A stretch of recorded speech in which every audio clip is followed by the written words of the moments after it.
आपने कभी train station वाली थ्योरी सुनी है? मैं आपको ट्रेन स्टेशन वाली थ्योरी बताता हूँ। ट्रेन स्टेशन वाली थ्योरी क्या है? ट्रेन स्टेशन वाली थ्योरी ये है कि हमारी जो लाइफ की जर्नी होती है ना, वो ट्रेन स्टेशन की तरह भी होती है। बहुत सारे लोग हमारी ज़िंदगी में आते हैं, चले जाते हैं, आते हैं, चले जाते हैं। ट्रेन स्टेशन की बिल्कुल ट्रेन स्टेशन की तरह, जब जिस तरह एक पैसेंजर बस में बैठते हैं, आपस में बातचीत करते हैं, दोस्ती हो जाती है, और जैसे ही उस पर साथ वाले पैसेंजर का स्टाफ आता है तो उससे उतरना पड़ता है। आप उसे फोर्स नहीं कर सकते कि आप ना उतरे।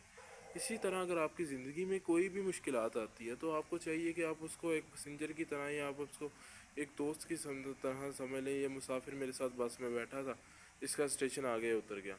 आप अपनी ज़िंदगी में बहुत कुछ कर सकते हैं यार। क्या कर रहे हो यार? तरक्की करो, आगे बढ़ो, अपने माँ बाप के लिए वो कुछ करो। आपको दुख होना चाहिए कि मेरे माँ बाप मैं इतना बड़ा हो गया हूँ, इस उम्र में मेरे जो माँ बाप हैं वो मेरे लिए काम कर रहे हैं। आपके लिए सबसे रियल मोटिवेशन ही आपके माँ बाप हैं यार।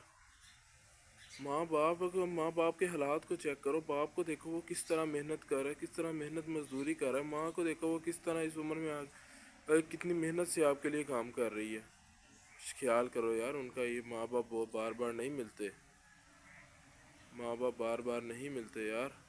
इस वजह से आप अपने लाइफ को थोड़ा सा मोटिवेशन की तरफ लेकर जाओ। अपनी ज़िंदगी में कुछ नया करने की कोशिश करो।